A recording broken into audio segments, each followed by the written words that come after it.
এটা এমন একটা অপরাধ, এই অপরাধের শাস্তি আল্লাহ শুধু আখিরাতে দিবেন তা নয়, ওই নরাধমকে, মা বাবার অবাধ্য এবং নাফরমান সন্তানকে আল্লাহ তাআলা দুনিয়াতে তার এই পাপের প্রায়শ্চিত্ত ভোগ করানো ছাড়া মৃত্যু দিবেন না। এ বিষয়ে মুস্তাদরাক হাকিমের বর্ণিত একটি হাদিস আছে। নবী আলাইহিস সালাম বলেছেন, বাবানি মুআজ্জালানি উকুবাতুহুমা ফিদ দুনিয়া আল বাগয়ু ওয়া উকুকুল ওয়ালিদাইন। মা বাবার নাফরমানি এর শাস্তি দুনিয়াতে নগদ দেওয়া হবে, আখিরাতটা তো আছেই। সেটা কখনো কখনো হতে পারে তার অবাধ্য সন্তানকে দিয়ে তাকে আল্লাহ তাআলা শাস্তি দিবেন, সেটা যেমন হতে পারে।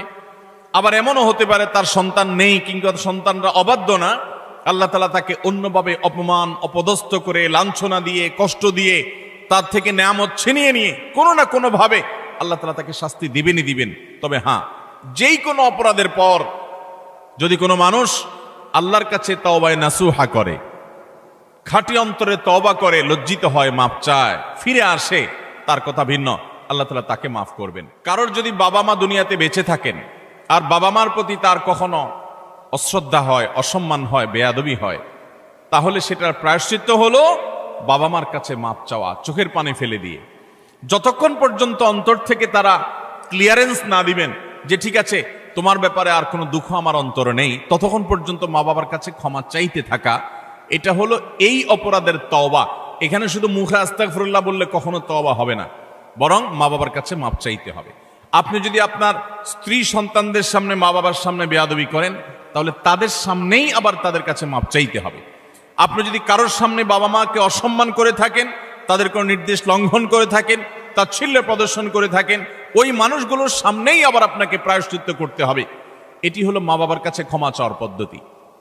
আর যারা হতভাগাদের কাতারে পড়ে গেছেন, মা বাবার দুজনেই অথবা দুজনের কোনো একজনকে হারিয়ে ফেলেছেন, এখনো পর্যন্ত তাদের সাথে কৃত অপরাধ এবং জুলুম, অবিচার, যেটা আল্লাহ তাআলা সহ্য করবেন না, সে অপরাধের প্রায়শ্চিত্ত আপনি করতে পারেন নাই, দুনিয়া থেকে চলে গেছেন, তারা কিভাবে প্রায়শ্চিত্ত করবেন?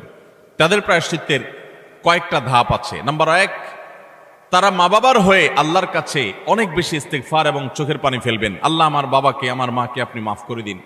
নামাজ পড়ে পড়ে ভোর রাতে তাহাজ্জুদের সময়, জুমার দিন মাগরিবের আগে, আসরের পরে সূর্যাস্ত যাওয়ার সময়, গুরুত্বপূর্ণ দোয়া কবুলের কিছু সময় আছে, এই সময়গুলোতে হাত তুলে আল্লাহর কাছে চোখের পানি ফেলে মাপ চাইবেন। আল্লাহ, আমার বাবার প্রতি আমি অনেক অনেক অবিচার করেছি, আমার মায়ের প্রতি আমি অনেক অশ্রদ্ধা প্রদর্শন করেছি, যেটা আমার করা উচিত হয়নি। আল্লাহ তাআলা কোরআনে কারিমে তার ইবাদতের নির্দেশের পরেই যার কথা বলেছেন তিনি হলেন মা বাবা। রিদার রব্বি ফি রিদাল ওয়ালিদাইন ওয়া সাখাতুর রব্বি ফি সাখাতিল ওয়ালিদাইন। নবীজি সাল্লাল্লাহু আলাইহি সাল্লাম বলেছেন, কারোর মা বাবা যদি তার উপর সন্তুষ্ট থাকে তো আল্লাহ তার উপর সন্তুষ্ট, আর মা বাবা যদি অসন্তুষ্ট তো আল্লাহ তার উপর অসন্তুষ্ট। মা বাবা হলো মানুষের জান্নাতের দুয়ার, এটাকে ঠিক রাখলে মানুষের জন্য জান্নাতের পথ সুগম হয়। মোহতারাম হাজরিন, এই জন্য কোনো ইমানদার যদি তার মা বাবাকে হারিয়ে ফেলেন, দুজনের কোনো একজন চলে যান, এটা বড় দুর্ভাগ্যের কথা যে জীবদ্দশায় মাপ চাওয়া হয় নাই। প্রায়শ্চিত্ত করার জন্য প্রথম কাজ হলো মা বাবার হয়ে অনেক বেশি বেশি ইস্তিগফার করা, ক্ষমা প্রার্থনা করা, তাদের হয়ে আল্লাহর কাছে আপিল করা, দোয়া করা, আল্লাহ তাদেরকে মাফ করে দিন। এই কাজটি অনেক বেশি পরিমাণে করতে থাকা, দিল থেকে করতে থাকা এক।